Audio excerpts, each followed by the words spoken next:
Censorship, we have all seen it in the news lately. And in America, censorship in the 250 years of our country has never been this dangerous or this extreme. And now we are entering a new wave.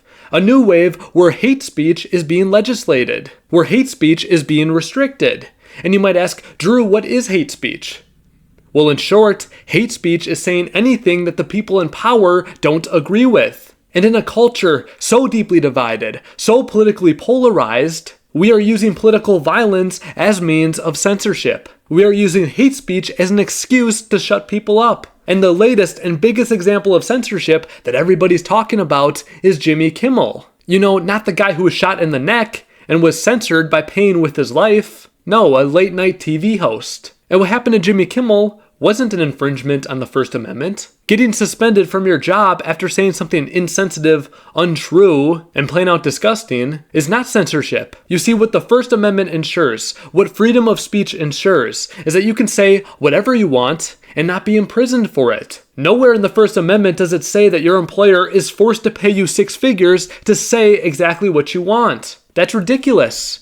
If I'm a business owner and one of my employees comes in and says homicide is good, of course I'm going to fire them. That does not reflect the values of my company. And if my government says, no, you can't fire them, Drew, that is censorship. Because as soon as the government tells me you have to pay somebody who says something insensitive, untrue, and disgusting, is exactly the point where the government is way too big. And that is not morally okay. But the Jimmy Kimmel situation isn't the biggest example of censorship. In fact, what makes this new era we're walking into of hate speech so dangerous is that it is bipartisan. It's not just the left censoring people, but now we see the right is starting to adopt the same tactics that they were once so strongly against. So this is dangerous because it is bipartisan. It is both sides doing it. And we see it first with the Attorney General Pam Bondi. Roll the clip. Do you see more law enforcement going after these groups who are using hate speech and putting cuffs on people so we show them that some action is better than no action? We will absolutely target you, go after you, if you are targeting anyone with hate speech, anything. And that's across the aisle. So Pam Bondi makes a distinction. There is free speech, and then there is hate speech. But what is hate speech exactly? Well, hate speech is saying anything that the people in power don't agree with. That's what hate speech is, and that's where censorship plays a role. The government is going to pressure social media apps to start censoring people. We've seen it before. Google just announced that they're going to unban YouTube channels who were previously banned for political speech. We've also seen it in the Twitter files. In fact, we have seen it with the President of the United States, Donald Trump. He was banned on social media not too long ago. That is censorship. Real censorship. And that's what's so scary about all of this. The right is using the same tactics that we criticize the left for. And that's why this is so dangerous and so extreme. But it doesn't stop with the right.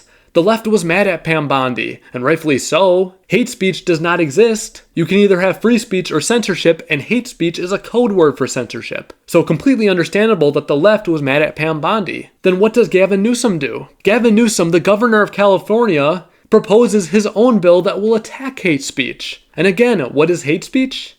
Anything that the people in power don't want you to say. So what does this bill say hate speech is? Well, I have it pulled up right here. I will read what they say hate speech is. Hate speech is acts of violence, intimidation, or coercion based on protected traits such as race, religion, gender, sexual orientation, and immigration status. So basically, to sum that all up, hate speech is anything that targets people that aren't white male Christians. And we all know this is true. We all know that that is the group of people who has been most under attack. It's no secret, they're not trying to hide it. Now this law hasn't been passed yet. Gavin Newsom still has to sign it into law, and I hope he doesn't. Because as soon as we start to see laws like this passed, we are going to lose our freedom of speech. Not because the First Amendment was repealed, but because the government has slowly started to censor us while portraying that we have free speech. And that is very dangerous and very extreme. And I know what you might be thinking. Drew, you're a Christian apologist. Why are you getting involved in politics? And to you, I'd say, this is not politics. Because the government did not give us the freedom of speech.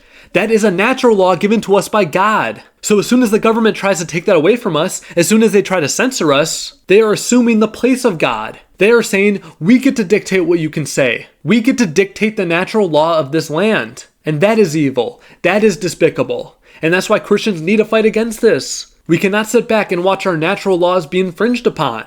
And if the government wants to continue to do this, you're going to see a revolution. We aren't going to take this because we have seen this story play out before. First, they silence and censor you. Then they take away your guns. And then totalitarianism. We have seen this story so many times, and it will not happen in America. Not on my watch, not on the Christians' watch. And if we don't want this to happen, we have to acknowledge that free speech is allowing people that disagree with you to speak freely. So the right approach to take this down is not to say, I want to say what I want, but the people I disagree with can't say what they want. Instead, we have to do what Jesus Christ says. We have to love our enemies, and we have to pray for those who persecute us. So even the people who deeply hate us, that want to kill us, we have to protect their freedom of speech so that they can protect our freedom of speech. And this censorship is not going to stop unless we come together, we unite, because a country divided will fall. And the reason why hate speech and censorship is taking over is because they have so deeply divided us. They've so deeply divided us to a point where we don't want the other side to speak. We want to shut up the other side. We want to put a bullet in their neck. We want to incite violence. And this polarization is exactly the environment they need to start to censor us. And we will not let that happen. And it's actually our duty as Christians to make sure that doesn't happen. So I will continue to fight against censorship. I will continue to call it out on both sides, because it is so apparent that it is both sides. And what they want you to do is they want you to choose a side. It's either the left censoring or it's the right censoring. What they don't want you to do is acknowledge that it's both sides. Because the second you do that, they can no longer censor you. And that's what so deeply scares them. But what do you guys think? Let's comment down below. Let's keep the conversation going.